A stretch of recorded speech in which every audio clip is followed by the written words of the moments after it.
चलिए मैं स्टार्ट कर रहा हूँ।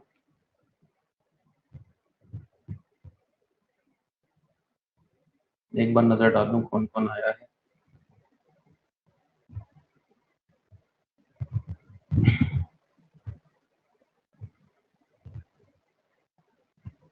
ठीक है, चलो।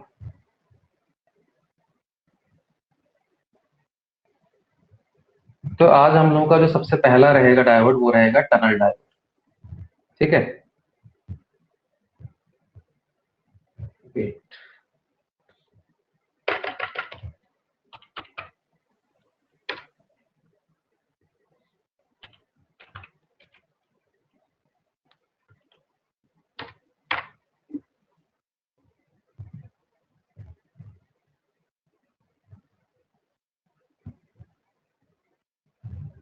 चलो।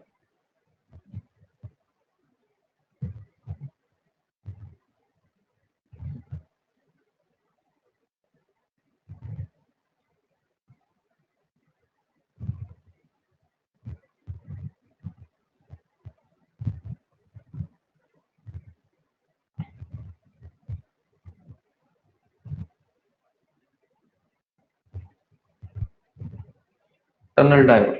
ठीक है। चलो। तो टनल डायोड की अगर हम बात करें तो टनल डायोड जैसा कि आपको नाम से ही समझ में आ रहा है, इसमें कहीं ना कहीं टनलिंग की बात होगी, है ना। तो टनल डायोड बेसिकली है क्या? टनल डायोड एक हमारा सिंपल डायोड ही है जिसमें एक पार्ट है पी और एक पार्ट है एन। ठीक है। Similar to P N diode. ठीक है। क्वालिटीज क्या है इसमें? But the doping is very very high. ठीक है। इसमें इतनी ज्यादा डोपिंग हाई है कि एक्चुअली होता क्या है, इसका जो डिप्लीशन लेयर है, depletion layer is approximately 100 times narrow.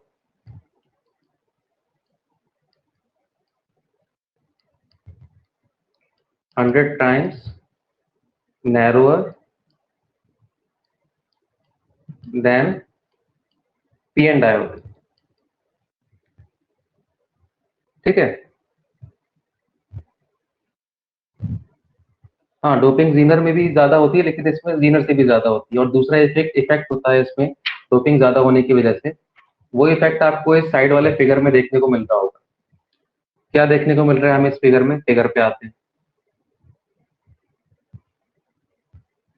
Figure पे आप ध्यान दो, जो आपका कंडक्शन बैंड है एन साइड में, अभी हम एन साइड की बात करते हैं पहले। ठीक है, ये है हमारा एन साइड।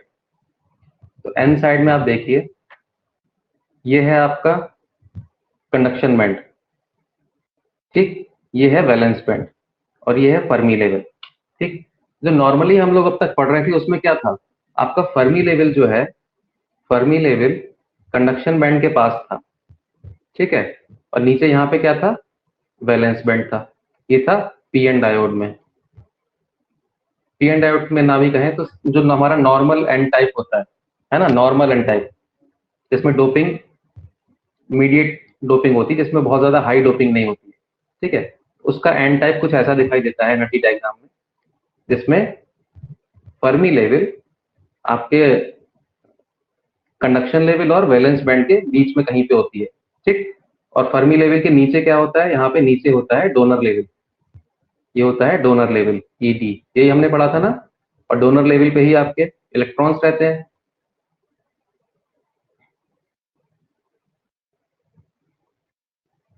हाँ, डोनर लेवल पे ही क्या रहते हैं? Electrons.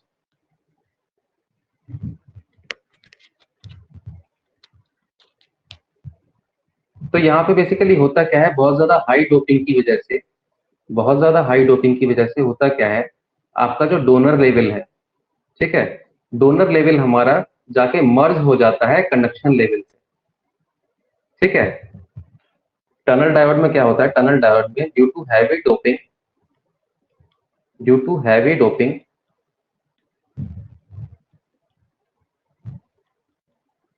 The donor level gets merged with the conduction band. ठीक है, तो डोनर लेवल आपको अलग से कहीं पे दिखाई नहीं देगा, वो कंडक्शन बैंड के अंदर जाके मर्ज हो गया। उसका इफेक्ट क्या होगा, उसका जो सबसे बड़ा इफेक्ट है वो ये होगा कि आपका जो फर्मी लेवल है, फर्मी लेवल तो हमेशा डोनर लेवल के ऊपर ही रहेगा, तो फर्मी लेवल आपका कंडक्शन लेवल के ऊपर चला जाता है। ये आ जाता है आपका फर्मी लेवल कंडक्शन लेवल के ऊपर। ठीक है, समझ में आई ये बात?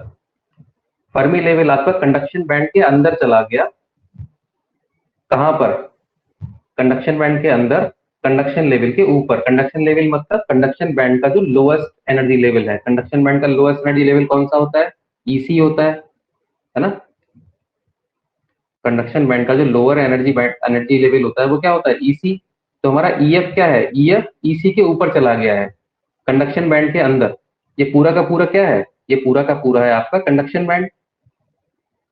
ठीक, आपका फर्मी लेवल अब कंडक्शन बैंड के अंदर चला गया है यहाँ पे, बजाय यहाँ होने के। अगर ये नॉर्मल पीएन डायोड होता तो आपका फर्मी लेवल कहाँ पे होता? एन साइड में, यहाँ पे कहीं होता आपका EF for PN diode. PN नहीं, मतलब नॉर्मल एन टाइप के लिए, पीएन नहीं बोलेंगे, मैं बार बार पीएन बोल दे रहा हूँ। जो नॉर्मल एन टाइप होता है, lightly doped for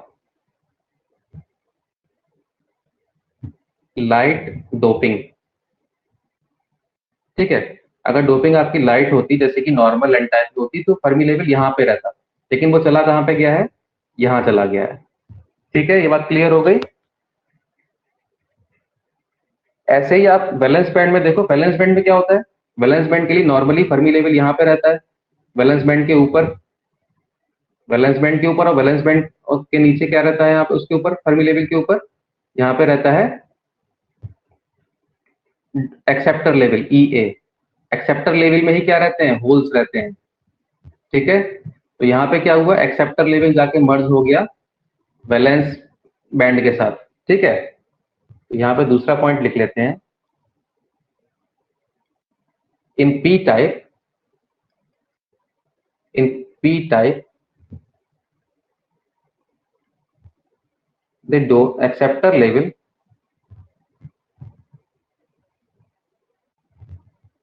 gets merged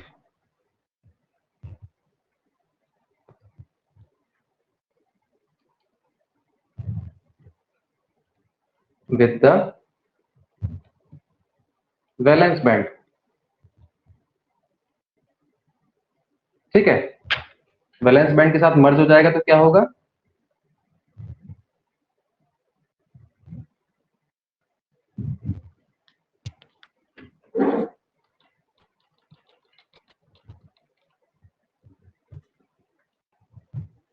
with the valence band, and hence the Fermi level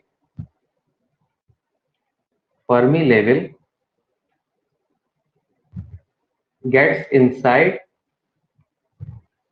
the valence band। ठीक है, अब फर्मी लेवल आपका फॉरबिडन गैप जो था ईसी और ईवी का, ईसी माइनस ईवी, ये क्या होता है? ये आपका फॉरबिडन गैप है, फॉरबिडन गैप। इसमें ना तो आपको होल्स मिलते हैं और ना ही इलेक्ट्रॉन्स मिलते हैं। ऐसा ही तो था, इलेक्ट्रॉन्स रहेंगे ईसी के ऊपर और होल्स रहेंगे ईवी के नीचे। लेकिन अब क्या हुआ है? अब आपका फर्मी लेवल इस गैप के अंदर ना रह के पी टाइप में ईवी के नीचे चला गया है और एन टाइप में ईसी के ऊपर चला गया है। ठीक है, तो अब इलेक्ट्रॉन और होल्स वो दोनों फर्मी लेवल के आसपास ही हैं दोनों तरफ। ठीक है, ये फर्क है इसमें। क्लियर हुई ये बात? पहले आपका फर्मी लेवल कहाँ पे था? बैंड गैप के बीच में था, जो EC minus EV band gap है। अब वो बैंड गैप में लाई नहीं कर रहा है, अब वो कंडक्शन बैंड और वैलेंस बैंड के अंदर चला गया है। ठीक है, ये फर्क है।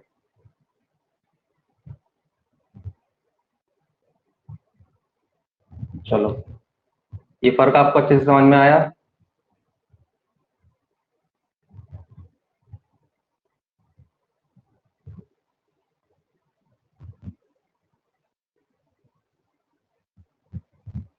तो इसका रिजल्ट क्या होता है? रिजल्ट आप देखिए, इसी फिगर पे भी रहते हैं। इस फिगर में आप ध्यान से देखो हो क्या रहा है। ये फर्मी लेवल है एन साइड में, ठीक है। फर्मी लेवल के नीचे क्या रहेंगे? यहाँ पे फर्मी लेवल के नीचे कहीं ना कहीं हमारा डोनर लेवल है, जैसे आप इस फिगर में देख सकते हो। तो यहाँ पे कहीं हमारे इलेक्ट्रॉन्स हैं, बहुत सारे फ्री इलेक्ट्रॉन्स, ठीक है। अब वो इस गैप में होने के बजाय जहाँ पे डोनर लेवल था, इलेक्ट्रॉन्स कहाँ पे रहते हैं? डोनर पे रहते हैं। डोनर चला गया है इसके अंदर, तो अब इलेक्ट्रॉन्स हमारे कहाँ है? यहाँ आ गए कंडक्शन बैंड के अंदर, ठीक है। ये जो शेडो वाला पार्ट है, इलेक्ट्रॉन्स हमारे यहाँ पे पहुंच चुके हैं, ठीक। ऐसे ही वैलेंस बैंड की साइड में क्या होगा? पी टाइप में, पी टाइप में आप देखो क्या हो रहा है। वहां पे जो हमारे होल्स थे, इसको मैं ले लेता हूँ ग्रीन, जो वहां पे हमारे होल्स थे, होल्स कहाँ पे रहते हैं? फर्मी लेवल के ऊपर। होल्स रहते हैं फर्मी लेवल के ऊपर एक्सेप्टर लेवल में।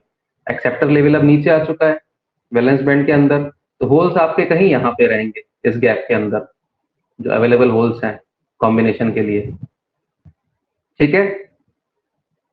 और जो आपका फर्मी लेवल है, फर्मी लेवल कहाँ पे है? फर्मी लेवल तो रिकॉम्बिन, जब आपने डायोड को बना दिया है तो फर्मी लेवल दोनों के लिए एक ही लेवल पर रहेगा। ये हमने पी एन डायोड बनाते हुए भी देखा था।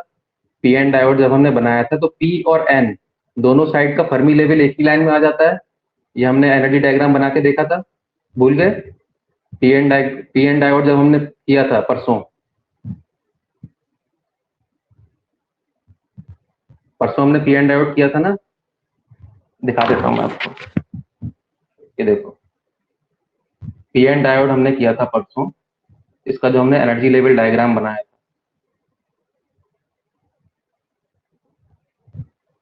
इस डायग्राम में देखो क्या था। ये था आपका एन टाइप, रिकॉम्बिनेशन से पहले यहाँ वैलेंस बैंड है, यहाँ पे कंडक्शन बैंड है, ये फर्मी लेवल रहा, और यहाँ पे आपके इलेक्ट्रॉन्स दिए हुए हैं, ठीक है। पी टाइप में क्या था? नीचे वैलेंस बैंड, ऊपर कंडक्शन बैंड, फर्मी लेवल के ऊपर आपके होल्स थे, ठीक है। और जब हमने इसको कंबाइन करके जंक्शन बनाया था, पीएन जंक्शन, तो क्या हुआ था? दोनों का फर्मी लेवल एक पॉइंट पे आ गया था। ये फर्मी लेवल दोनों का एक ही जगह पे आ गया था, याद आया? फर्मी लेवल के ऊपर यहाँ पे होल्स थे, फर्मी लेवल के नीचे क्या थे? इलेक्ट्रॉन्स, ठीक है।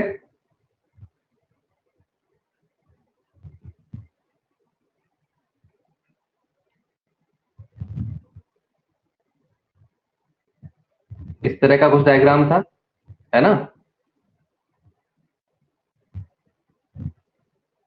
ठीक है, चलो।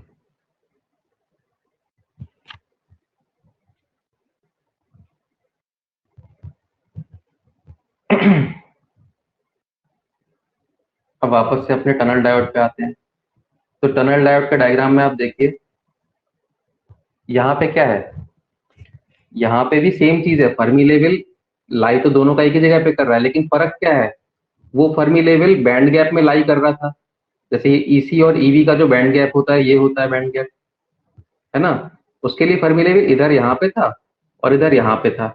यहाँ पे क्या है? वो फर्मी लेवल यहाँ कंडक्शन बैंड में चला गया है और यहाँ पे वैलेंस बैंड में आ गया है, बजाय बैंड गैप में होने के वो कहाँ चला गया? बैंड के अंदर चला गया है, जहाँ पे आपके होल्स हैं या फिर इलेक्ट्रॉन्स हैं, ठीक है। अब जब आप इस पे वोल्टेज अप्लाई करोगे तो क्या होगा? जब हम फॉरवर्ड वोल्टेज अप्लाई करेंगे तो क्या होगा? सीधे सीधे इनमें रिकॉम्बिनेशन स्टार्ट हो जाएगा वोल्टेज अप्लाई करते ही, है ना। इस फिगर को आप देखिए, नीचे वाले को।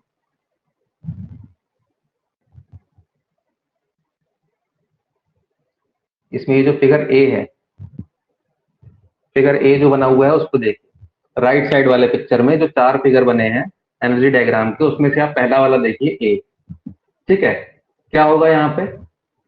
यहाँ पे आप देखो, जैसे ही हमने इसको कंबाइन किया, वो ये फिगर हमारा बना हुआ है, ठीक है। सॉरी, ये कॉम्बिनेशन से पहले का है और ये है आपका, हाँ, कॉम्बिनेशन से पहले वाला मैंने डाला नहीं है। ये है जैसे ही हमने फॉरवर्ड वोल्टेज अप्लाई किया, ठीक, तो क्या होगा? फर्मी लेवल इसका ऊपर उठना शुरू हो जाएगा, एन साइड वाले का, और पी साइड वाले का फर्मी लेवल नीचे आने लग जाएगा, ऐसा ही होगा। इलेक्ट्रॉन्स कहाँ पे हैं? इलेक्ट्रॉन्स ये हैं फर्मी लेवल के नीचे, ठीक। और होल्स कहाँ पे हैं? इधर होल्स ये हैं फर्मी लेवल के ऊपर, है ना। अब आप देखिए हो क्या रहा है, ये इलेक्ट्रॉन्स और होल सब आमने सामने आ चुके हैं, आ गए हैं, आमने सामने आ गए हैं ये। इनके बीच में केवल और केवल क्या बचा है? पतला सा डिप्लीशन लेयर। और हम लोगों ने पहले ही देखा था कि डिप्लीशन लेयर बहुत पतला होता है टनल डायोड के लिए हाई डोपिंग की वजह से, ठीक है। इनके बीच में केवल पतला सा डिप्लीशन लेयर बचा है, ठीक है। तो होता क्या है, यहाँ पे एक क्वांटम फिजिक्स का फिनोमिना है, ठीक है। क्वांटम फिजिक्स का फिनोमिना है, उसको हम समझ लेते हैं। क्वांटम फिजिक्स ये कहती है कि आपके पास कोई एक दीवार है इस तरह, ठीक है। सबसे पहले तो समझ लो क्लासिकल फिजिक्स क्या कहती है। क्लासिकल फिजिक्स ये कहती है कि अगर ये दीवार है, ठीक, और इधर से मैंने एक बॉल फेंकी, तो क्या चांसेस है कि ये बॉल इस दीवार को पार कर लेगी? कोई चांस है इस बात का? बताओ। आप दीवार पे बॉल फेंक के मारोगे तो कोई चांस है कि वो बॉल इस दीवार को पार कर पाएगी? पतली सी दीवार है, भले ही कितनी पतली दीवार हो, बस ये दीवार टूट नहीं सकती है। तो क्या कोई चांस है कि ये बॉल इस दीवार को पार कर जाएगी? नहीं पार कर सकती, है ना। क्लासिकल फिजिक्स के हिसाब से, according to classical physics, classical जो हम न्यूटोनियन मैकेनिक्स पढ़ते हैं, न्यूटन के 3 लॉज, है ना, जो आपने पिछले सेमेस्टर में पढ़ी है। According to classical physics, a particle can not cross a solid wall, ठीक है। सॉलिड वॉल कह लें या फिर उसको हम दूसरे वर्ड्स में कह सकते हैं पोटेंशियल बैरियर, है ना, पोटेंशियल बैरियर। दीवार भी एक तरह से पोटेंशियल बैरियर का काम कर रहा है। उस दीवार को क्रॉस करने के लिए हमें एनर्जी चाहिए, जो कि हम कितनी भी दे दें क्लासिकल पार्टिकल को, वो पार नहीं करेगा उसे, जब तक कि वो दीवार को तोड़ने लायक उसके पास एनर्जी ना आ जाए, ठीक है।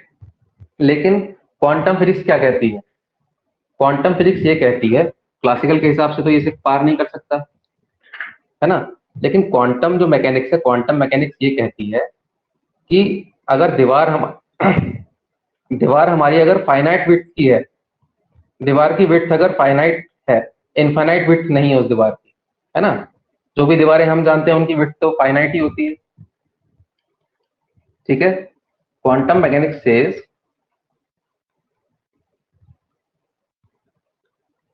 That if the wall, wall का मतलब पोटेंशियल बैरियर, पोटेंशियल बैरियर जो यहाँ पे डिप्लीशन लेयर है actually, potential barrier is of finite width, ठीक है। अगर इसकी विड्थ जो है वो फाइनाइट हो, तो यहाँ पे एक पॉसिबिलिटी है, then there is a non zero. ऊपर तो प्रोबेबिलिटी जीरो थी, यहाँ पे आपकी प्रोबेबिलिटी नॉन जीरो है। देर is a non zero probability that A quantum level particle, quantum level particle मतलब बहुत छोटा, ठीक है। डेटा हैज गॉन, ये क्या हुआ करण, तुम्हारा खत्म हुआ क्या? That A quantum level particle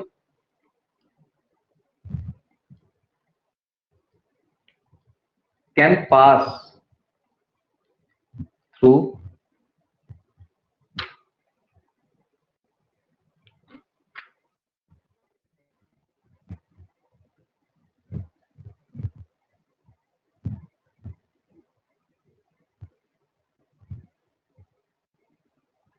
that barrier, ठीक है। क्वांटम फिजिक्स ये कहती है कि किसी पार्टिकल के एक पोटेंशियल बैरियर को क्रॉस करने की पॉसिबिलिटी फाइनाइट होती है, वो जीरो नहीं है, ठीक है। क्वांटम मैकेनिक्स के हिसाब से आप किसी दीवार के पार जा सकते हैं अगर आप बहुत छोटे हो, जैसे कि इलेक्ट्रॉन होता है, ठीक है। तो क्वांटम मैकेनिक्स की वजह से होता क्या है, वो आप देखिए यहाँ पर, वो इस डायग्राम से आपको समझ में आएगा, एनर्जी डायग्राम से। तो एनर्जी डायग्राम की अगर बात करें तो आप देखिए यहाँ पे ए साइड में हो क्या रहा है, यहाँ पे जब इलेक्ट्रॉन्स हमने जो लिए, ये थे आपके इलेक्ट्रॉन्स इस जगह पर, ठीक है। होल्स कहाँ है? होल्स यहाँ पे है, ठीक है। तो इलेक्ट्रॉन्स इस पोटेंशियल बैरियर को टनल कर जाते हैं, ठीक है। ये जो फिनोमेना की हमने ऊपर बात की है, दिस इज कॉल्ड टनलिंग, ठीक है। इसी फिनोमेना को हम क्या कहते हैं? टनलिंग। मतलब किसी बॉल की किसी दीवार को पार करके जाने की प्रोबेबिलिटी क्या है? फाइनाइट प्रोबेबिलिटी है, नॉन जीरो। आप ये गारंटी नहीं ले सकते कि बॉल जो है दीवार को पार करके नहीं जाएगी, अगर हम क्वांटम फिजिक्स की बात करें, ठीक है। ये गारंटी आप कब ले सकते हो? जब इस दीवार की विड्थ जो है वो कैसी हो जाए? इनफाइनाइट हो जाए, ठीक है। ये फर्क आपको समझ में आया क्वांटम मैकेनिक्स और क्लासिकल मैकेनिक्स में? तो ये जो इलेक्ट्रॉन है ये आपके टनल कर जाते हैं इस साइड से इस साइड, ठीक है। इलेक्ट्रॉन्स यहां से जाके होल से कंबाइन होने लगते हैं, ठीक। तो इसी टनलिंग की वजह से क्या होता है? जरा सा वोल्टेज अप्लाई करते ही आपका करंट जो है वो इंक्रीज होना स्टार्ट हो जाता है, ठीक है। इस डायोड का करंट जो है वो जरा सा वोल्टेज आपने अप्लाई किया और तुरंत आपका करंट इंक्रीज होना स्टार्ट हो जाएगा। ये ग्राफ आपको समझ में आ रहा है लेफ्ट वाला? जैसे ही अभी यहां तक की बात करेंगे हम, इस पॉइंट तक, अभी जहां तक करंट इंक्रीज हो रहा है हम केवल वहां तक की बात कर रहे हैं। जैसे ही हमने थोड़ा सा वोल्टेज अप्लाई किया, करंट आपका इंक्रीज होना शुरू हो गया। ये बात ठीक है? समझ में आ गई क्यों इंक्रीज हो रहा है करंट? क्योंकि यहाँ पे टनलिंग स्टार्ट हो गई है। जो आपका पतला सा डिप्लीशन लेयर है उसको क्रॉस करके सभी जा रहे हैं इलेक्ट्रॉन्स। ये क्या है? डिप्लीशन रीजन है ये, ठीक है। As soon as a positive voltage is applied, the electrons start to tunnel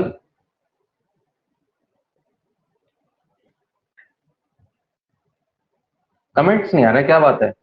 tunnel through the narrow depletion layer,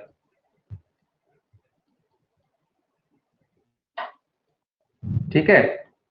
hence we gate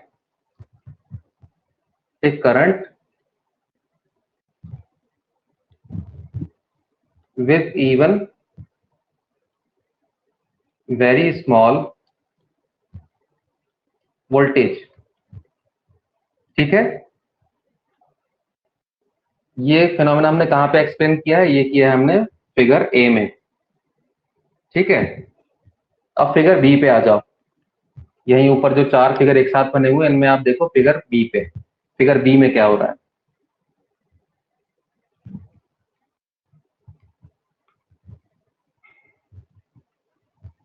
ठीक है। फिगर बी में आप देखिए क्या हो रहा है। फिगर बी में जो हमारा फर्मी लेवल था एन टाइप का, एन टाइप का फर्मी लेवल जाके वैलेंस बैंड के, सॉरी पी टाइप के वैलेंस बैंड की सीध में आ गया है यहाँ, ठीक है। और जो पी टाइप का फर्मी लेवल था वो इसके कंडक्शन बैंड की सीध में आ गया है, ठीक है। ये दो लाइनें आपको दिखाई दे रही हैं। ये फिनोमेना समझ में आ रहा है? इधर का जो फर्मी लेवल है वो किसकी सीध में आ गया? पी टाइप के वैलेंस बैंड की सीध में आ गया, ऊपर जाते जाते। यहां से ऊपर जा रहा था फर्मी लेवल और ये वाला फर्मी लेवल नीचे आ रहा था। तो राइट साइड वाला इस वैलेंस बैंड की सीध में आ गया, वैलेंस लेवल की सीध में आ गया, ईवी की सीध में। और इधर वाला फर्मी लेवल किसकी सीध में आ गया?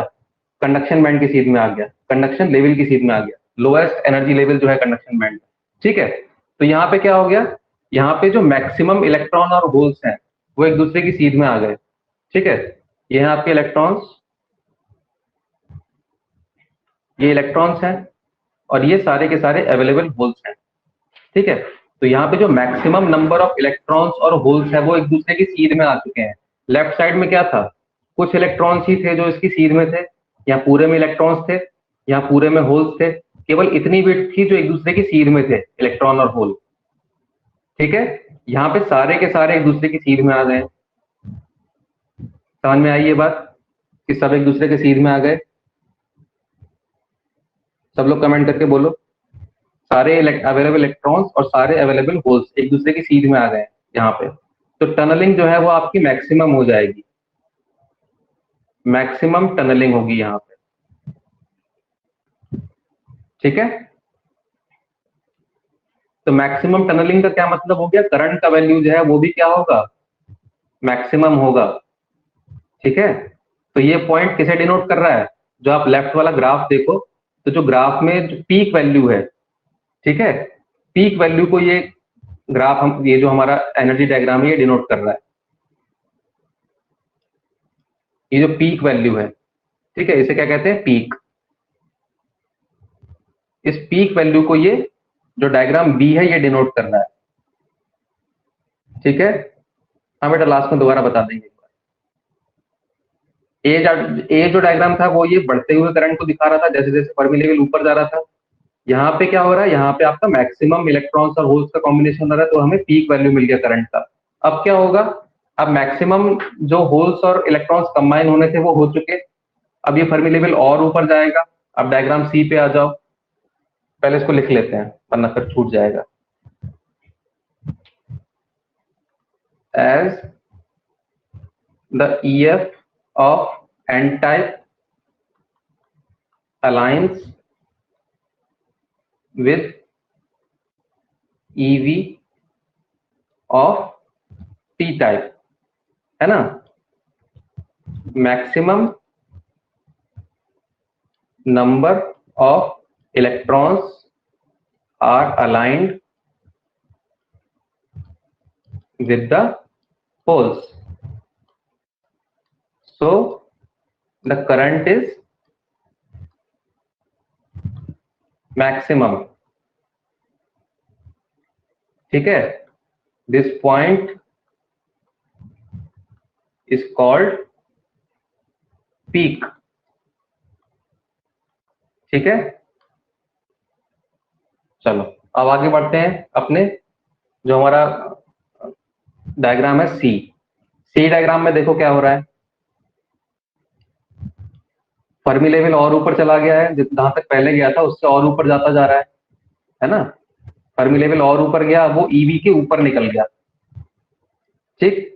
और हुआ क्या है, साथ में अधिकतर जो इलेक्ट्रॉन्स और होल्स के कंबाइन होने को वो कंबाइन हो चुके हैं। तो अब आपका करंट मैक्सिमम वैल्यू तो पहले अचीव कर चुका है। अब ये इलेक्ट्रॉन्स हैं केवल इतने से, जैसे जैसे ऊपर जाएगा, और इसकी सीध में इतने से आपके पास होल्स अवेलेबल है, ठीक है। जो अवेलेबल इलेक्ट्रॉन्स और होल्स एक दूसरे की सीध में थे, उनके लिए विड्थ अब कम होनी शुरू हो जाएगी। पहले ये बढ़ गई थी, पहले इतनी विड्थ हो गई थी, शुरू में कम थी, फिर बढ़ी, अब फिर से कम होना स्टार्ट हो गई, ठीक है। तो अब करंट क्या होगा, अब वापस से करंट घटने लगेगा, ये नीचे की तरफ आने लगा करंट, दिख रहा है ये पीक के बाद करंट का वैल्यू नीचे आ रहा है वोल्टेज बढ़ने के साथ साथ, कमेंट करके बताओ।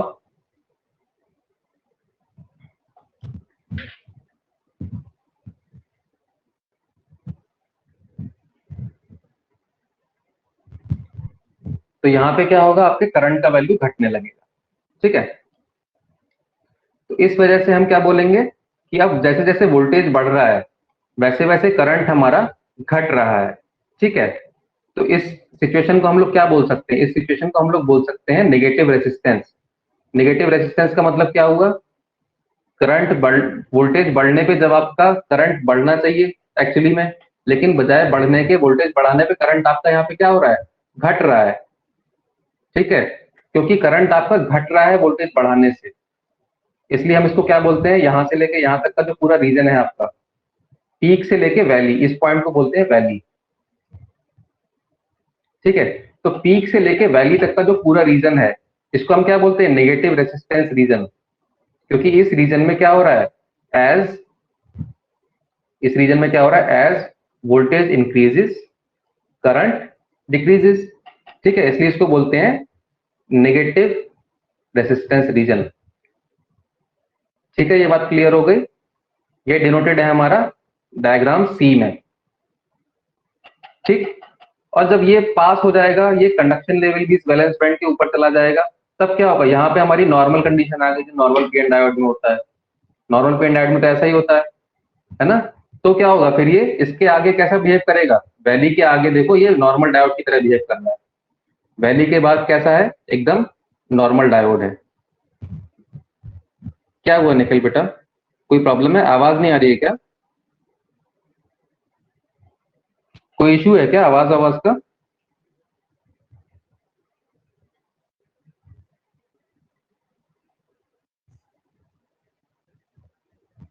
हेलो, आवाज तो बेटा आ रही है, मैंने चेक भी कर लिया।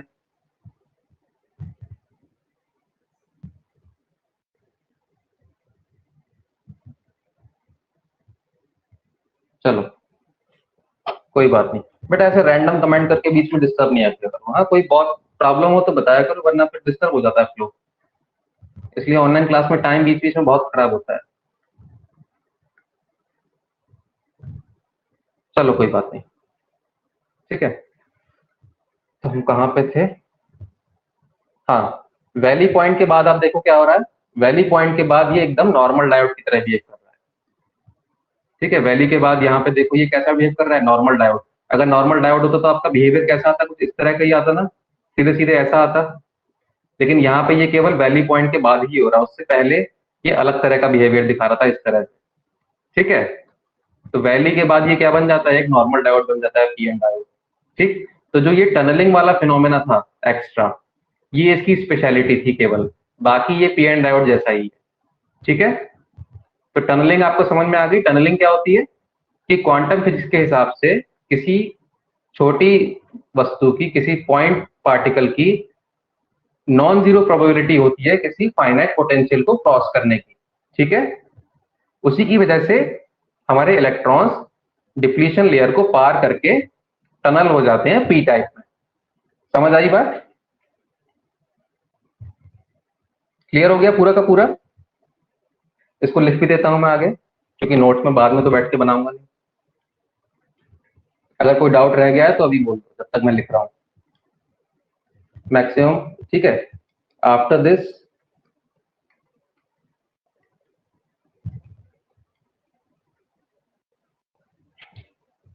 द करंट स्टार्ट्स टू, ये दिखाया गया था आपके फिगर बी में, पीक पॉइंट।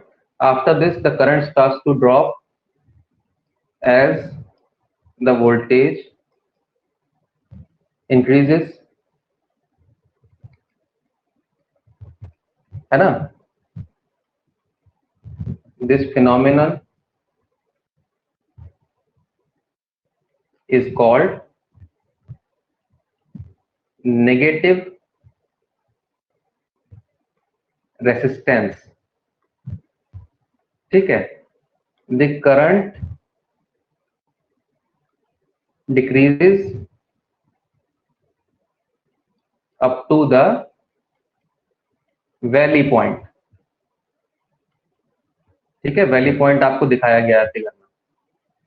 ठीक, और एक बात, वैली पॉइंट को जो आपका वोल्टेज है उसे हम दिखाते हैं वी से। ठीक है, ये आपका वैली पॉइंट पे वोल्टेज। ठीक है, इसको दिखाते हैं वी से। और जो पीक पॉइंट पे वोल्टेज है उसे कैसे लिखते हैं? उसे लिखते हैं हम वीपी से। ठीक है, तो ये वीपी एंड वीवी, इनके बीच का जो स्पेस है between this, we get negative resistance.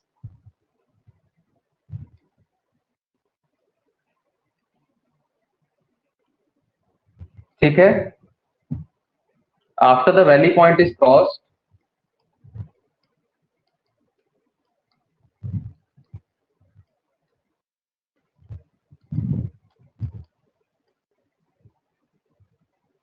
the diode behaves as a normal PN diode. ठीक है, and the current starts to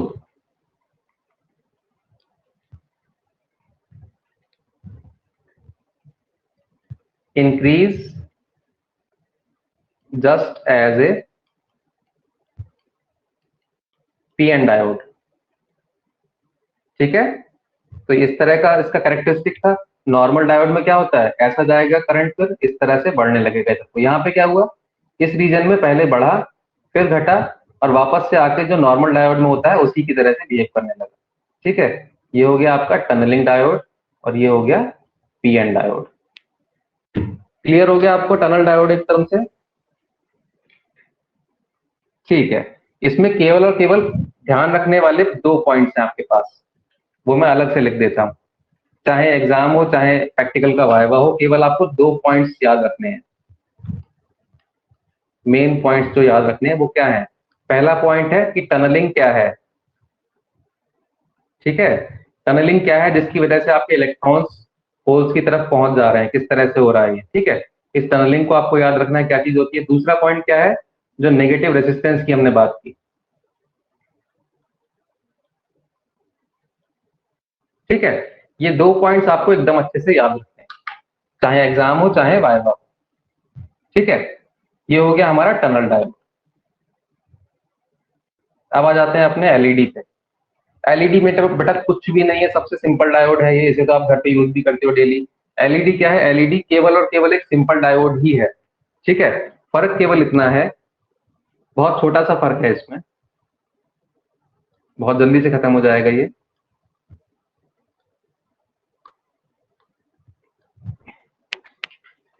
LED में फर्क केवल इतना है कि ये उस तरह के सेमीकंडक्टर से बनाई जाती है, सॉरी धकार आ गई। एलईडी आपकी उस तरह के सेमीकंडक्टर से बनाई जाती है जिसमें आपका बैंड गैप क्या होता है?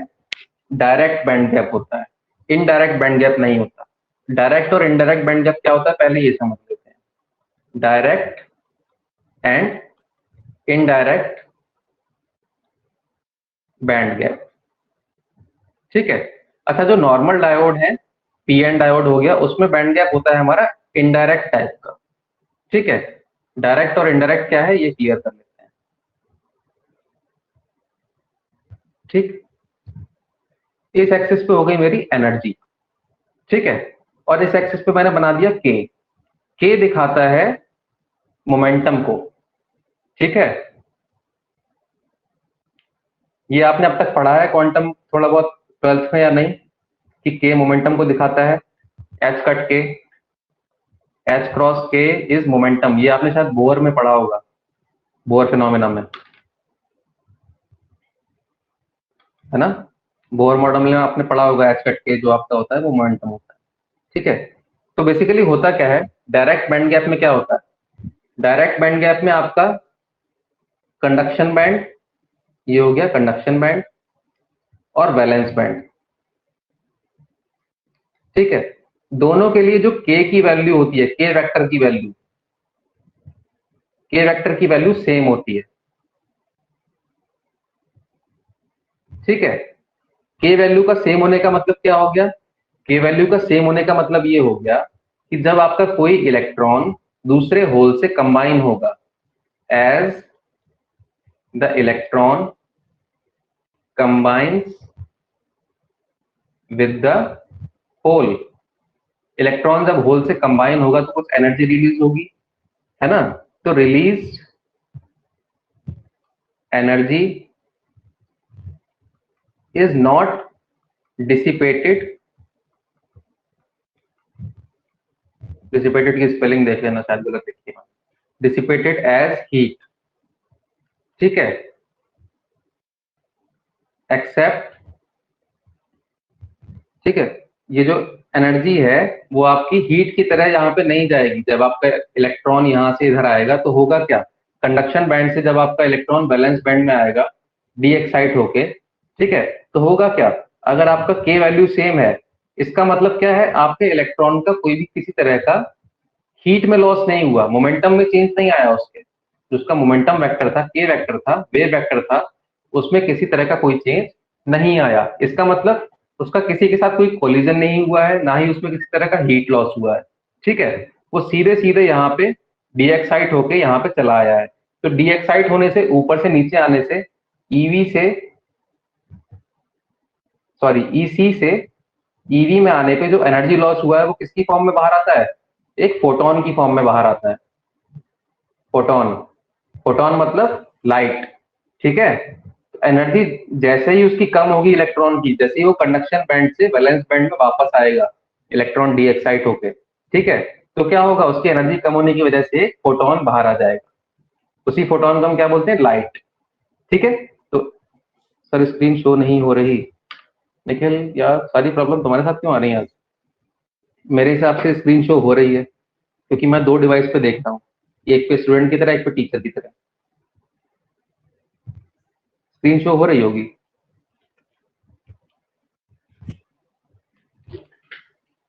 तुम्हारा नेट में दिक्कत है निखिल थोड़ा सा। ठीक है, चलो कंटिन्यू करते हैं। तो ये हो गया आपका डायरेक्ट बैंड गैप। ठीक, इसमें क्या है, K is same for conduction band and valence band.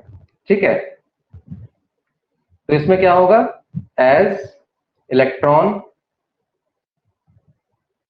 Comes down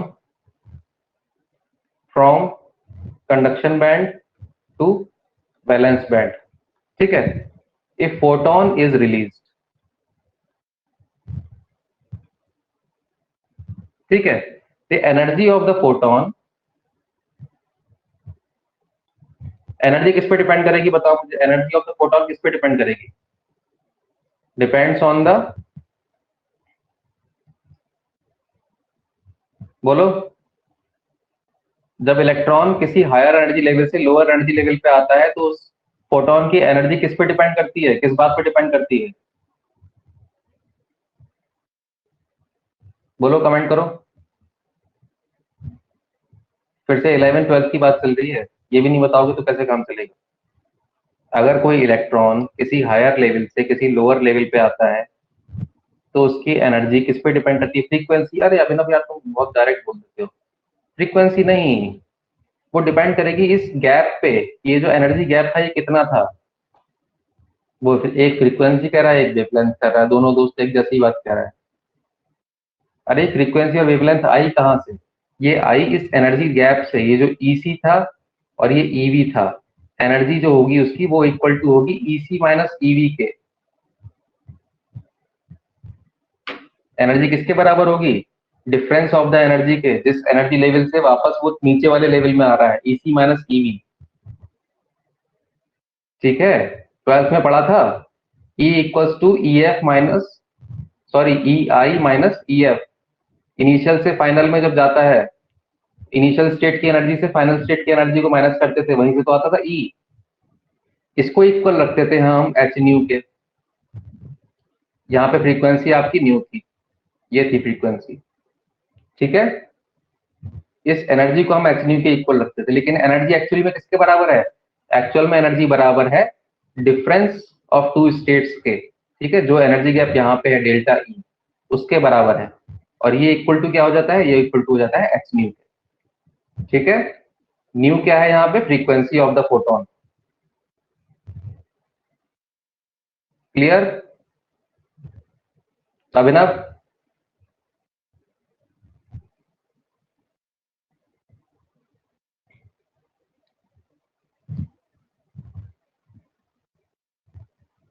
अभिनव सो गए क्या?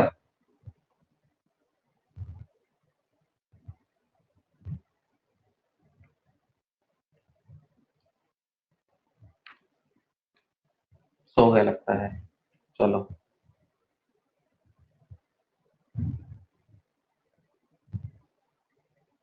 अरे बेटा, डिपेंड इसी पे कर रहा है कि वो कौन से लेवल से आया है। वो फ्रीक्वेंसी तो हमने उसको असाइन कर दी एक तरह से। डिपेंड किस पे कर रहा है? डिपेंड इस पे कर रहा है कि वो इलेक्ट्रॉन आया कौन से एनर्जी लेवल से था। यहाँ पे तीन तरह के एनर्जी लेवल होते हैं। ईसी है ये, इसको मैंने बोल दिया ई टू, इसको मैंने बोल दिया ई थ्री। तीन फोटॉन्स यहाँ से निकल रहे हैं नीचे इलेक्ट्रॉन के आने से।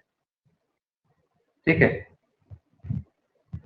तो मैंने बोला आपसे कि कौन से इलेक्ट्रॉन की एनर्जी ज्यादा होगी, कौन से फोटोन की एनर्जी ज्यादा होगी। तो आप क्या उसकी फ्रीक्वेंसी पूछोगे मुझसे कि फ्रीक्वेंसी कौन से की कितनी है? सपोज करो मैंने तुम्हें एक फिगर बना के दिया, मैं एक क्वेश्चन दिया तुम्हें, इस तरह से देखो बात को समझो। बेसिक चीज यहाँ पे एनर्जी गैप है, बेसिक पॉइंट यहाँ पे फ्रीक्वेंसी नहीं है, वो इस तरह से समझोगे। एक क्वेश्चन मैंने दे दिया आपको कि 3 एनर्जी लेवल्स हैं, E1, E2 और E3। ठीक है, यहाँ पे ग्राउंड स्टेट है, यह है आपका ग्राउंड स्टेट Eg। तीनों लेवल से इलेक्ट्रॉन आपके नीचे आ सकते हैं। ठीक है, और नीचे आएंगे तो साथ में क्या करेंगे, एक फोटोन एमिट करेंगे, फोटोन एमिट करेंगे। ठीक है, इसका नाम दे दिया मैंने P1, इसका नाम दे दिया P2, इसका नाम दे दिया P3। ठीक है, तो क्वेश्चन ये पूछा जाएगा आपसे कि which photon has higher energy among P1, P2 and P3। कौन सा फोटोन आपका आंसर होगा, बताओ, P1, P2 या P3? P3 obviously. क्यों होगा? क्योंकि वो हायर एनर्जी स्टेट से आया है, E3 की एनर्जी सबसे ज्यादा थी, है ना, वो हायर स्टेट से आया है, इसलिए P3 की एनर्जी सबसे ज्यादा होगी। एनर्जी किस पे डिपेंड कर रही है? इस एनर्जी गैप पे। उसको रिप्रेजेंट करने के लिए हम फ्रीक्वेंसी का यूज करते हैं, एच न्यू का। एच न्यू रिप्रेजेंटेशन है। बेसिक फिनोमेना क्या है? बेसिक फिनोमेना है एनर्जी गैप। दोनों चीजों में फर्क समझ में आया? उसको रिप्रेजेंट कर रहे हैं हम उसकी फ्रीक्वेंसी एक देके असाइन करके, लेकिन बेसिक चीज क्या है? बेसिक चीज है एनर्जी गैप। अगर आपको मैं ये क्वेश्चन दूंगा तो क्या आप मुझसे पूछोगे कि फ्रीक्वेंसी कितनी है कौन से फोटोन की? नहीं पूछोगे ना, सीधे देखोगे कि एनर्जी गैप कितना था, किसके लिए एनर्जी गैप ज्यादा था। ठीक है, चलो, पॉइंट वो भी अपने आप में गलत नहीं है कि फ्रीक्वेंसी उसके लिए ज्यादा होगी, लेकिन जो मोर बेसिक चीज है, मोर बेसिक चीज क्या है? अगर आप पूछोगे कि फ्रीक्वेंसी और एनर्जी गैप में, तो एनर्जी गैप ज्यादा बेसिक चीज है बजाय फ्रीक्वेंसी के। ठीक है, चलो आगे बढ़ते हैं। ये तो बात कर ली हमने डायरेक्ट बैंड गैप की। डायरेक्ट बैंड गैप में जैसे इलेक्ट्रॉन कंडक्शन बैंड से वैलेंस बैंड में आता है तो एक फोटोन एमिट कर देता है, जिस फोटोन की एनर्जी किसके बराबर होती है? एनर्जी डिपेंड करती है उसकी बैंड गैप के, depends on the gap between EC and EV। ठीक है, चलो ठीक है, नेक्स्ट बात कर लेते हैं हम इनडायरेक्ट बैंड गैप की। इनडायरेक्ट में थोड़ा सा डिफरेंस आ जाता है इस चीज का। इनडायरेक्ट में देखो क्या हो जाता है, इस एक्सिस पे है एनर्जी, इस एक्सिस पे है के वेक्टर। ठीक है, तो होगा क्या, जो कंडक्शन बैंड है और वैलेंस बैंड है, उनके लिए के वैल्यू अलग अलग होगी। ये हो गया K1 और ये हो गया K2। ठीक है, ये एनर्जी हो गई हमारी वैलेंस बैंड की और ये एनर्जी हो गई कंडक्शन बैंड की। ठीक, यहाँ पे जब एमिशन हो, यहाँ पे जब इलेक्ट्रॉन एनर्जी लूज करके यहाँ पे आएगा, ठीक है, तो वो एक फोटोन एमिट नहीं करेगा। उसमें क्या होगा? उसमें हीट लॉस होगा, क्योंकि यहाँ पे के वैल्यू चेंज हुई है। के वैल्यू चेंज होने का मतलब क्या है?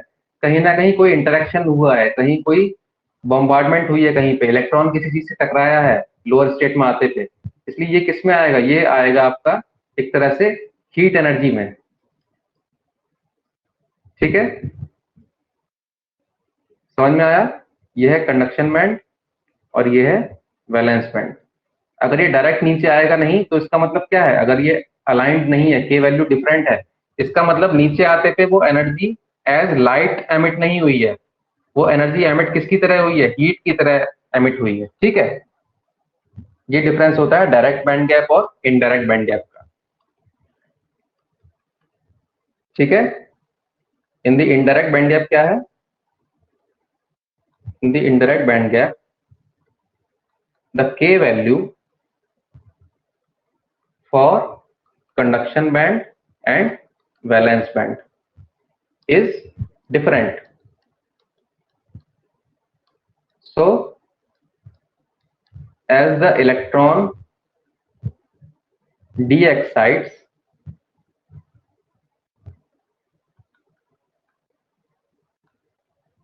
the energy is released as heat rather than light. ठीक है, because the k value is changed, wave number change हो गया। ठीक है, इसका मतलब आपकी एनर्जी हीट की तरह रिलीज हुई है, ना कि लाइट की तरह। ठीक है, एग्जांपल्स देख लेते हैं। इनडायरेक्ट का एग्जांपल वही सब है जो अब तक हमने पढ़े हैं, सिलिकॉन और जर्मेनियम। ठीक है, ये एग्जांपल किसके हैं? ये हैं इनडायरेक्ट बैंड गैप के। ठीक है, और डायरेक्ट बैंड गैप के एग्जांपल क्या है? डायरेक्ट एग्जांपल है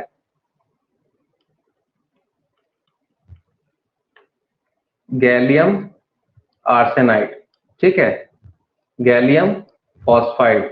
ठीक, ये आपके डायरेक्ट बैंड गैप के एग्जांपल्स हैं। ठीक है, और कलर इस पे डिपेंड करेगा कि आपका एनर्जी डिफरेंस कितना है। ठीक है, इनका कलर किस पे डिपेंड करेगा? कलर किस पे डिपेंड करेगा? Delta E. Delta E equal to H nu. तो फ्रीक्वेंसी या फिर लैम्डा एक ही बात है, C equals to nu lambda. ठीक है, तो कलर किस पे डिपेंड करेगा? डेल्टा ई पे। डेल्टा ई फ्रीक्वेंसी या फिर बैंड, उसकी वेवलेंथ लैम्डा। क्लियर? लैम्डा किससे रिलेटेड है? टू पाई बाय लैम्डा को ही क्या कहते हैं? Two pi by lambda equals to K. ठीक है, two pi by lambda is equal to K, यही होता है ना। तो अगर आपका के वैल्यू चेंज हो जा रहा है तो आप उसको लैम्डा असाइन कर ही नहीं सकते, ऐसे भी आप ध्यान रख सकते हो। अगर के वैल्यू आपका चेंज हो गया, ये K1 से K2 पे चला गया, ठीक है, तो उसको आप लैम्डा कैसे असाइन करोगे? उसको आप कोई लैम्डा असाइन कर ही नहीं सकते। अगर यहाँ पे के का वैल्यू सेम रहा कंडक्शन बैंड से वैलेंस बैंड पे आते पे, उसी टाइम आपको उसको लैम्डा असाइन कर सकते हैं। और कलर का मतलब क्या है? लैम्डा। अगर लैम्डा नहीं है तो कलर भी नहीं होगा, कोई ना कोई एक फिक्स वेवलेंथ होनी चाहिए ना। ठीक है, इसीलिए वहां पे आपका हीट की तरह वो रिलीज होती है एनर्जी, ना कि लाइट की तरह। ठीक है, ये भी एक याद रखने का तरीका है। चलो, ठीक है, इनके कलर एक्चुअल क्या होते हैं गैलियम आर्सेनाइड और गैलियम फॉस्फाइड के, ये मुझे इस टाइम याद नहीं है, ये मैं आपको देख के बाद में बताऊंगा। किसी का रेड होता है, किसी का इंफ्रारेड होता है, मुझे परफेक्टली याद नहीं है इसलिए नहीं बता रहा हूँ। ठीक है, एग्जैक्ट कलर मैं आपको बाद में बताऊंगा। चलो, इसका डिजाइन थोड़ा सा और पढ़ लेते हैं, डिजाइन किस तरह का होता है। वीडियो नहीं चल रही है? वीडियो बेटा एकदम अच्छी चल रही है, आपके नेटवर्क में दिक्कत है। चलो, इसका सिंबल देख लेते हैं। सिंबल है इसका, एक नॉर्मल पी एन डायोड बनाया हमने। ठीक है, जिसमें इधर था पी और इधर था एन, और इससे लाइट निकलती दिखा दी है दो तीर से। ठीक है, ये हमारा क्या बन गया? ये बन गया एलईडी, लाइट एमिटिंग डायोड। ठीक है, बहुत आसान है, केवल इसमें दो एरो बना देने हैं जिससे लाइट बाहर आ रही है। सर इनको कंपाउंड सेमीकंडक्टर भी कहते हैं। हाँ, कंपाउंड कहेंगे ही क्योंकि अलग अलग हैं। ठीक है, ये तो केमिस्ट्री वाली बात हो गई। केमिस्ट्री की बेटा मुझे कोई लैंग्वेज नहीं आती है, केमिस्ट्री में आई एम जीरो। ठीक है, क्योंकि केमिस्ट्री मैंने कभी पढ़ी ही नहीं है 12th के बाद। चलो,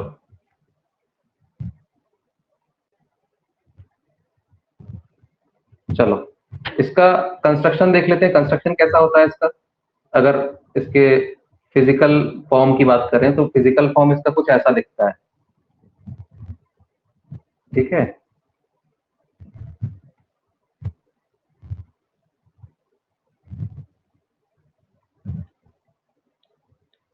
यहाँ पे एक मेटल है,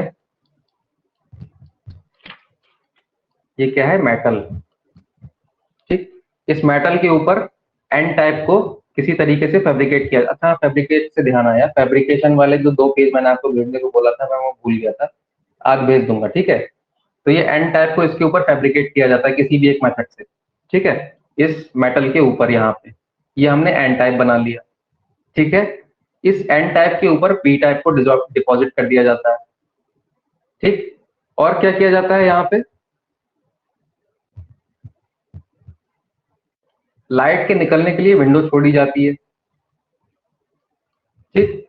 और ऊपर के मेटल कॉन्टैक्ट यहाँ पे बना दिए जाते हैं, थोड़ी सी विंडो छोड़ के लाइट के बाहर आने के लिए, ठीक है। ये हो गया आपका एनोड, मेटल है ये भी, ठीक है, ये भी मेटल है। ये क्या हो गया, कैथोड,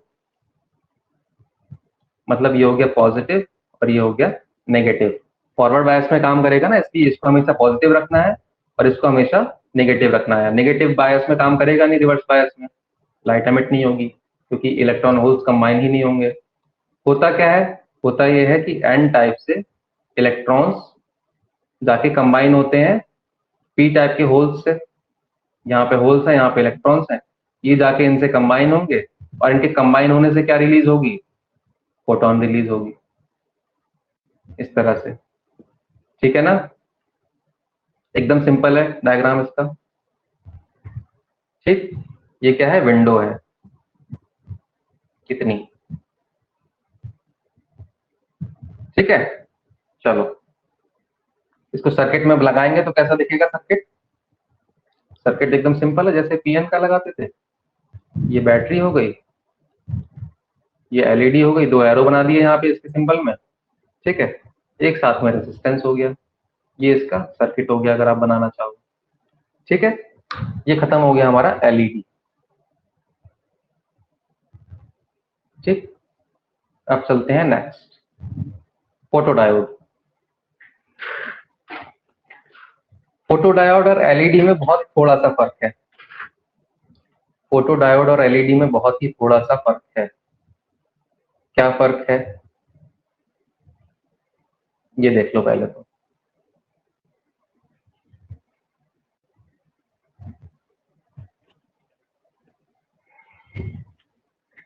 ये डिजाइन वैसा ही है जो मैंने अभी एलईडी का बनाया था।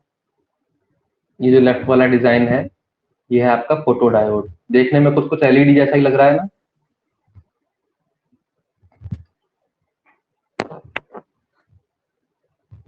बस डिफरेंस क्या है, एलईडी को हम यूज कर रहे थे फॉरवर्ड बायस में, है ना, लेकिन फोटोडायोड को किस में यूज करते हैं, फोटोडायोड को, हाँ पिछला वाला बेटा फॉरवर्ड बायस था।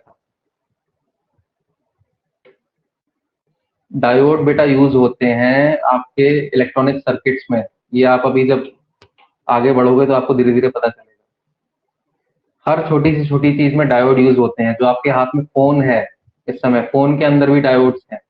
जो आपके फोन का चार्जर है उसे खोल के देखोगे तो उसमें 4 डायोड आपको मिलेंगे ही मिलेंगे, रेक्टिफायर की तरह। रेक्टिफायर अभी हम पढ़ेंगे नेक्स्ट क्लास में। वो रेक्टिफायर हर उस इलेक्ट्रॉनिक सर्किट में लगा हुआ है जो भी एसी सिग्नल को डीसी में कन्वर्ट कर रहा है, ठीक है। आप चार्ज करते हो अपने घर की इलेक्ट्रिसिटी से अपने मोबाइल को, है ना, मोबाइल में क्या है, बैटरी, और बैटरी का मतलब डीसी करंट, है ना। तो डीसी करंट में कन्वर्ट करने के लिए एसी को, तो एसी एसी आती है हमारे घर में, उसको डीसी में कन्वर्ट करने के लिए क्या यूज होते हैं, डायोड्स यूज होते हैं। क्योंकि डायोड करंट को एक डायरेक्शन में तो जाने देगा लेकिन दूसरी डायरेक्शन में जाने नहीं देगा, ठीक है। तो डायोड का जो बेसिक काम है वो क्या है, rectification of AC as DC current, ठीक है। एसी करंट को डीसी करंट में कन्वर्ट करना ये उसका बेसिक काम है। ये हम लोग नेक्स्ट क्लास में पढ़ने वाले हैं, ठीक है। चलो फिलहाल इस पे ध्यान दो। फोटोडायोड ये आपने अपने घर में देखा भी होगा लेकिन आपको पता नहीं है कि आपने कहाँ देखा है, ठीक है। अभी मैं बताऊंगा तो आपको समझ आ जाएगा। तो बेसिकली अगर हम कैरेक्टरिस्टिक की बात करें तो कैरेक्टरिस्टिक कैसा दिखता है हमें नॉर्मल डायोड का, कैरेक्टरिस्टिक कुछ ऐसा है, ये तो अब तक आपको याद हो गया होगा। और एक बात मैं आप लोगों को बता दूं, जो आपका सीनियर्स का बैच है जो इस समय 4th सेमेस्टर, पता है ना आपको, उन लोगों का प्रॉब्लम क्या है, क्योंकि उनका स्टार्टिंग में थोड़ा सा दिक्कत चला था, यहाँ पे स्टाफ भी कम था, है ना। पढ़ाने वाले 2 ही लोग थे, शिशिर सर थे और सत्येंद्र सर थे। अब तो हम 5 लोग हो गए हैं, इसलिए उनका सिलेबस वगैरह उतने अच्छा नहीं हो पाता था। तो जब वाइवा से उनमें उनसे पूछा जाता है वाइवा में कि पीएन डायोड क्या है, जीनर डायोड क्या है, टनल डायोड क्या है, उसकी कैरेक्टरिस्टिक बना के दिखाओ, जब प्रैक्टिकल कम वाइवा होता है तो वो कुछ भी नहीं बोल पाते हैं, एक वर्ड उनके मुंह से नहीं निकलता है। ठीक है, ये कंडीशन आपके साथ नहीं होनी चाहिए, इसीलिए मैं आपको इतनी डिटेल में हर चीज पढ़ा रहा हूँ। ठीक, अब जैसे मैं पी एंड डायोड का कैरेक्टरिस्टिक यहाँ पे बना के दिखा रहा हूँ, ये उनसे बोला जाता है, वो बना ही नहीं पाते वाइवा में, जबकि इसमें कुछ नहीं है। पी एंड डायोड का कैरेक्टरिस्टिक बनाने में क्या है, ये हो गया, इधर वोल्टेज इधर करंट, कुछ भी नहीं है ना। तो ये सब आप लोग ध्यान रखिए कि ये प्रॉब्लम आप लोगों के साथ नहीं रहनी चाहिए, क्योंकि आपको एकदम मेहनत के साथ पढ़ाया जा रहा है, कम से कम फिजिक्स तो पढ़ाया जा रहा है, बाकी का मैं नहीं कहता। ठीक है, इसलिए फिजिक्स में आपको अपना एक 100% देना है, क्योंकि मैं भी अपना 100% दे रहा हूँ, इसलिए वाइवा में कहीं इंसल्ट नहीं होनी चाहिए एक्सटर्नल आदमी के सामने। चलो, ये हो गया फॉरवर्ड कैरेक्टरिस्टिक। नेगेटिव में कैसा कैरेक्टरिस्टिक रहता है इसका, कुछ इस तरह का रहता है ना। रिवर्स में ऐसा रहता है, बोलो कमेंट करके, चुप हो जाते हो एकदम।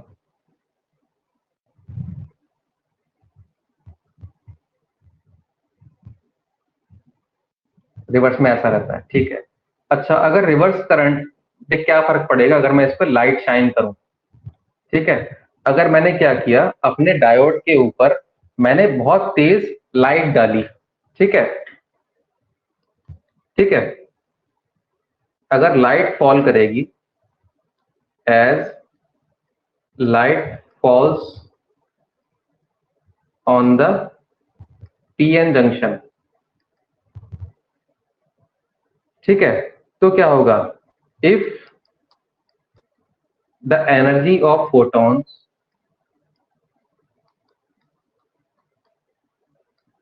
Is sufficient.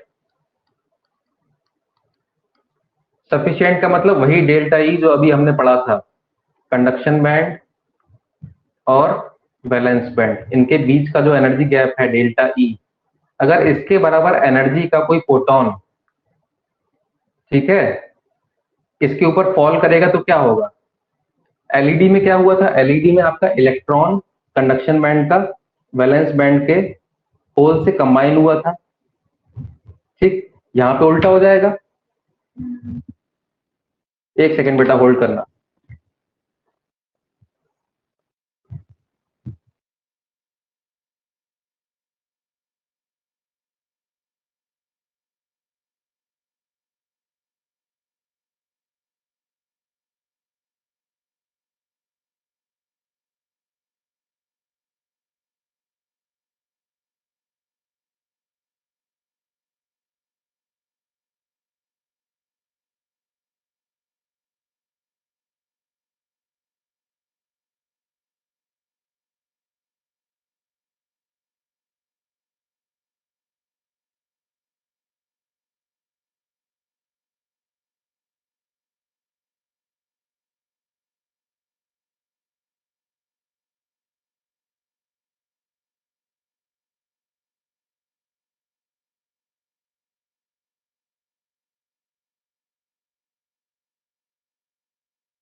आवाज आ रही है बेटा, बेटा कॉल आ गया था।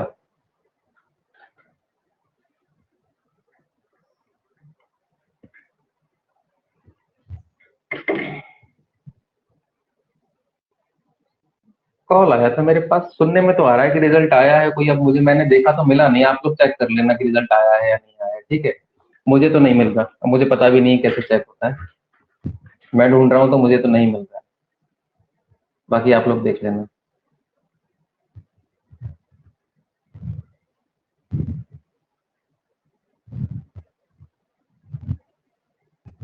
कंफर्म नहीं हूं मैं, मुझे सर पूछ रहे थे कि रिजल्ट आया है क्या नहीं आया है, तो शायद आया ही होगा, इसीलिए सब लोग पूछ रहे हैं। रोहित यादव, बेटा कौन सा लिंक है इसका रिजल्ट का?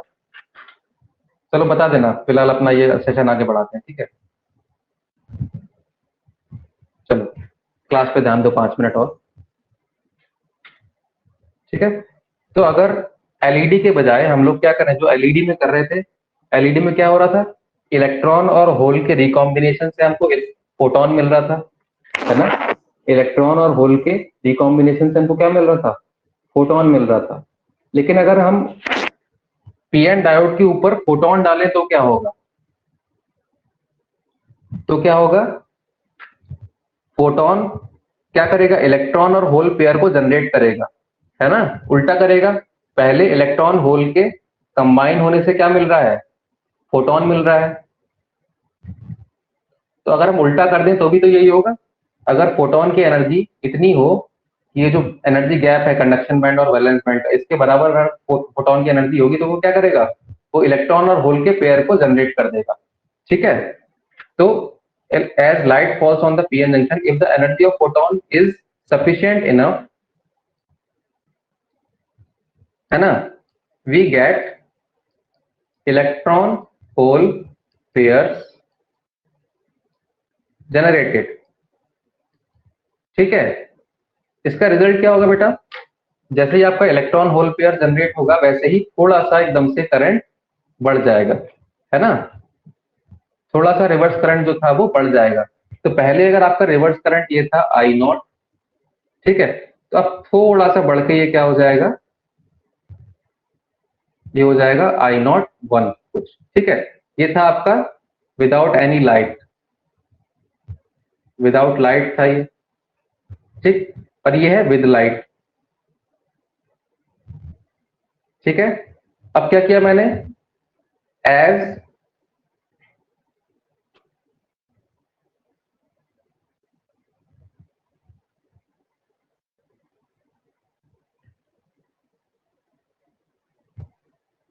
As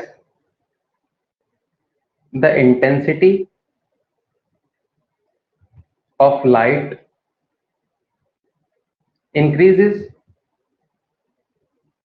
intensity of light increase करेगी, इसका मतलब क्या है, और भी ज्यादा फोटॉन्स आके गिर रहे हैं, है ना। इंटेंसिटी किस पे डिपेंड करती है, नंबर ऑफ फोटॉन्स पे। नंबर ऑफ फोटॉन्स इंक्रीज करेगा तो फिर क्या होगा, number of electron hole pairs भी इंक्रीज कर जाएगा। As the intensity of light increases, the produced number of electron hole pair also increases, है ना। As a result the total current increases, ठीक है। और ये वैल्यू जो हर बार लाइट डालने पे इंक्रीज हो रही है थोड़ी थोड़ी, वो जाते ही वोल्टेज और बढ़ाने पे फिर सैचुरेट हो जाती है ना। क्योंकि बढ़ती तो नहीं जाएगी, क्योंकि लाइट जितनी हमने डाली उस हिसाब से वो करंट बढ़ गई नेगेटिव डायरेक्शन में, ठीक है। और वो फिर वोल्टेज पे जाके सैचुरेट हो जाती है। ये अलग अलग वैल्यूज होगी अलग अलग लाइट के लिए, जैसे जैसे लाइट बढ़ेगी वैसे वैसे डार्क करंट, रिवर्स करंट भी बढ़ती जाएगी, ठीक है।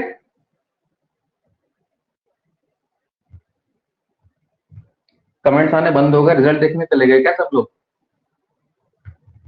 समझ में आ रहा है टॉपिक जो मैं पढ़ा रहा हूँ? प्रियांशु, प्रज्ञा, अभिनव, भाग गए क्या सब लोग? ओ चलो ठीक है।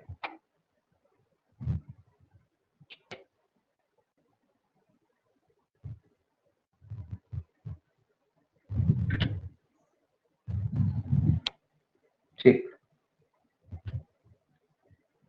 तो यहाँ पे इसके कैरेक्टरिस्टिक ड्रॉ कर लेते हैं। कैरेक्टरिस्टिक इसका कुछ ऐसा आता है, ये मैं ड्रॉ कर रहा हूँ रिवर्स डायरेक्शन में, है ना। लेकिन रिवर्स में भी मैं इस साइड ड्रॉ कर रहा हूँ, ये है आपका रिवर्स में, तो ये है current. Reverse bias, reverse bias वाले को ही मैंने ऊपर की तरफ दिखा दिया, वैसे तो वो यहाँ पे दिखना चाहिए था लेकिन उसी को यहाँ पे दिखा रहे हैं इस तरफ। ठीक है, तो होता क्या है, ये हमारा डार्क करंट होता है, ये है डार्क करंट। डार्क करंट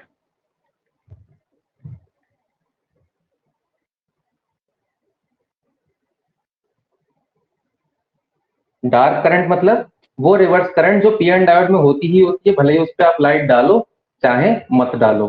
ठीक है, जो बिना किसी लाइट के जो पी एन डायोड में एक रिवर्स करंट रहती है माइनस आई नॉट, है ना, ये माइनस आई नॉट होता है जनरली।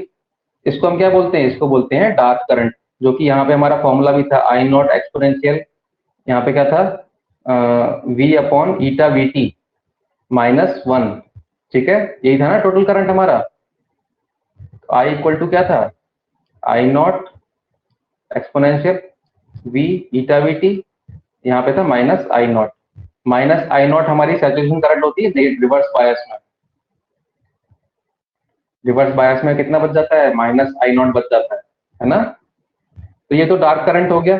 अब हमने क्या किया, अब हमने साथ साथ में थोड़ा सा लाइट डालना शुरू किया इसके ऊपर। तो लाइट जैसे ही डालेंगे तो ये इंटेंसिटी, ये हमने लाइट डाली, ठीक, इंटेंसिटी लाइट की बढ़ाते जाएंगे तो आपकी करंट भी बढ़ती जाएगी। लाइट इंटेंसिटी जैसे जैसे बढ़ रही है वैसे वैसे आपकी करंट भी यहाँ पे बढ़ती जा रही है, I one, I two, I three. ठीक है, ये हो गया वोल्टेज वर्सेस करंट। अब अगर मैं करंट वर्सेस लाइट ड्रॉ करूं तो कैसे दिखेगा, करंट आप देखो लाइट के साथ साथ बढ़ रही है यहाँ पे, इस तरह से अगर मैं यहाँ पे देखूं तो क्या हो रहा है, लाइट के साथ साथ करंट बढ़ रही है ना।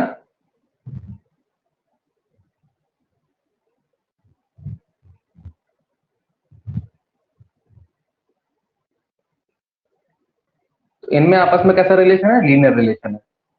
जैसे आप लाइट अप्लाई करोगे वैसे आपकी करंट भी बढ़ती जाएगी। तो करंट और लाइट के बीच में अगर ड्रॉ करना हो तो वो कुछ इस तरह का प्लॉट आएगा, लीनियर टाइप का। ठीक है, वो आपसे ड्रॉ करने के लिए बोला नहीं जाएगा, इसलिए मैं फालतू का आपको ड्रॉ करने के लिए दे भी नहीं रहा हूँ।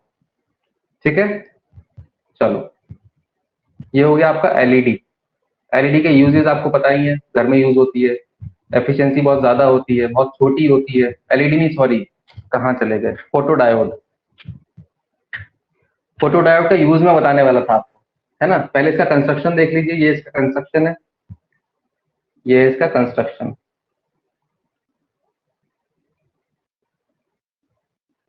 ठीक है,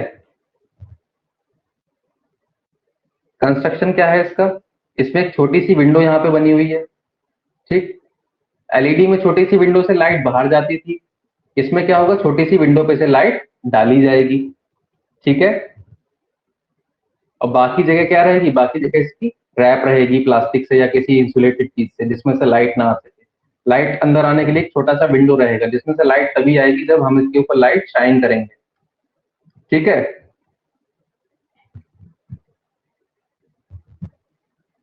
यह है window for light, incoming light. ठीक है, और इसके बाकी जगह पे एकदम ब्लैक कलर का इंसुलेशन रहता है।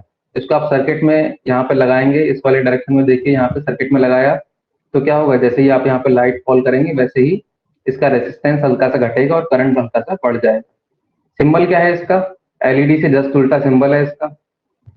एलईडी में क्या हो रहा था कि एरो हमने बाहर की तरफ बनाए थे, इसमें एरो अंदर की तरफ बनाएंगे कि एलईडी में लाइट बाहर जा रही थी, इसमें लाइट कहाँ है, लाइट इस पर डालनी पड़ रही है। ठीक है, ये एरो देख रहे हो आप, एरो मैंने इसकी तरफ बनाए हैं। ठीक है, क्लियर,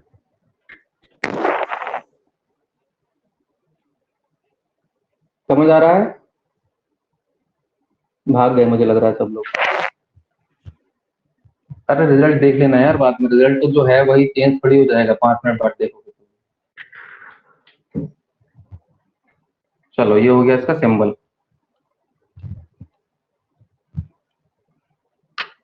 ठीक है, इसका यूज मैं आपको बता दूं। आपके घर में किस किस के घर में घड़ी वो वाली है जिसमें आवाज आती है घंटा बजने की, टन टन टन करके? जैसे 2 बजे तो 2 घंटे बोलेंगे, 3 बजे तो 3 घंटे बोलेंगे। किसी घर में ऐसी घड़ी है आजकल या पहले कभी रही हो? बताओ मुझे, कोई है ऐसा जिसके घर में इस तरह की घड़ी है?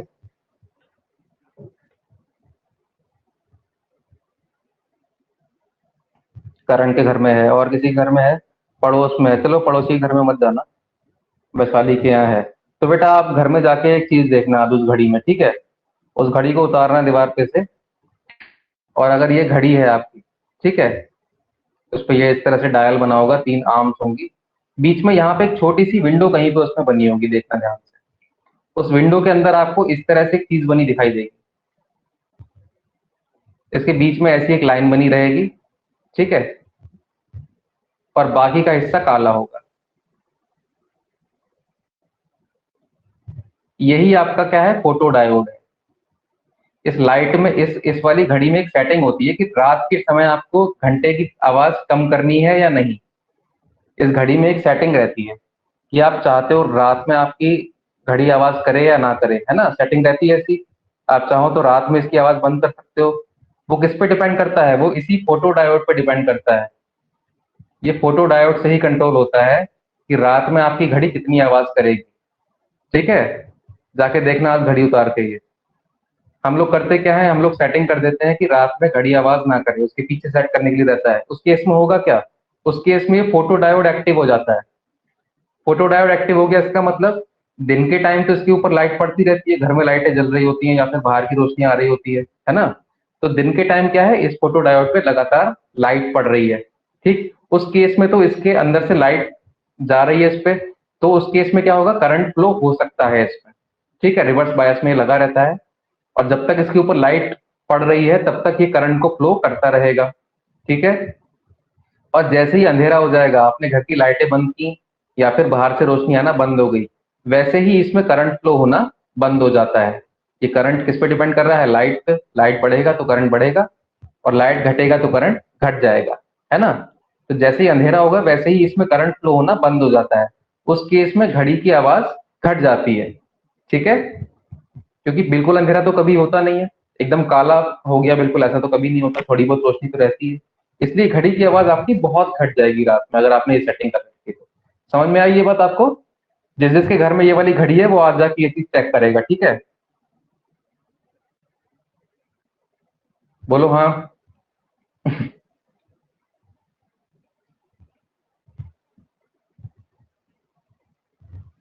ठीक है, चलो इतना ही रखते हैं। बाकी एक डायोड बचा है आपका, पॉइंट कॉन्टैक्ट डायोड, उसको हम नेक्स्ट क्लास में कर लेंगे और वहीं आगे की बात भी कर लेंगे।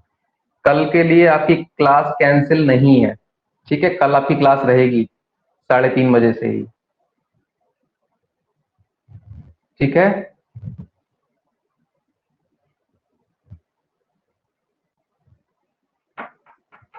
वैसे यार कल ऐसा करते हैं, कल छुट्टी रखते हैं, ठीक है? मुझे बहुत दिक्कत हो जाएगी, मैं क्लास रखूंगा। कल छुट्टी रखते हैं।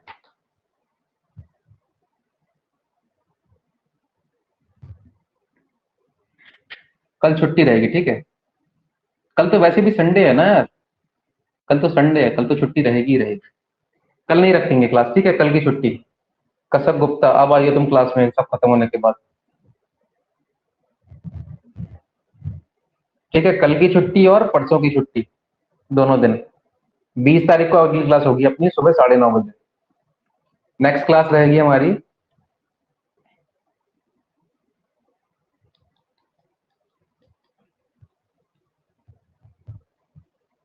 20th को। क्या हो गया प्रियांशु, क्या हो गया? सर स्ट्रीट लाइट में भी इसी का यूज करते हैं। हाँ, स्ट्रीट लाइट में भी इसी का यूज करते हैं। ये लाइट में पीछे की तरफ लगा होता है, स्ट्रीट लाइट पे पीछे की तरफ लगा रहता है। जो आपकी ऑटोमेटिक लाइट्स होती हैं उनमें कुछ ऑटोमेटिक होती हैं, कुछ नहीं होती हैं। जो ऑटोमेटिक होती हैं उसमें फोटो डायोड ही यूज होता है। जो भी लाइट बेस्ड सेंसर है वो एक्चुअली में फोटो डायोड ही है। ठीक है, तो नेक्स्ट क्लास आपकी 20 तारीख को होगी। प्रियांशु तुम क्या कह रहे थे? नहीं सर।